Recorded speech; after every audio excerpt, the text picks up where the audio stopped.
एखाद्या गुन्ह्यात आरोपीला पोलिसांनी ताब्यात घेतलेले असेल तर त्याला मारण्याचा अधिकार पोलिसांना आहे का?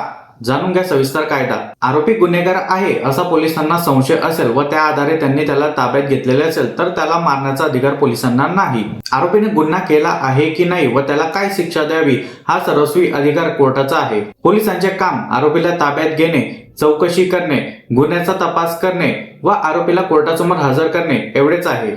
तसेच आरोपीला दमदाटी करून, मारून किंवा धमकी देऊन त्याचा कबुली जबाब घेण्याचा अधिकार पोलिसांना नाही. जर पोलिसांच्या ताब्यात असताना पोलिसांनी असा कुठल्याही प्रकारचा त्रास दिला तर जेव्हा पोलीस आरोपीला कोर्टासमोर हजर करतात तेव्हा कोर्ट पोलिसांपासून काही तक्रार आहे का असे आरोपीला विचारले जाते.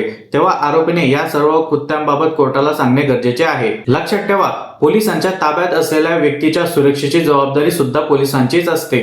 म्हणून पोलिसांनी आरोपीला मारहाण केली, दमदाटी केली, धमकावले किंवा इतर कुठल्याही प्रकारचा त्रास दिला तर त्याविरुद्ध कायदेशीर कारवाई करता येते. व तसेच आरोपीने सुद्धा पोलिसांना तपास कार्यात सहकार्य करणे गरजेचे आहे.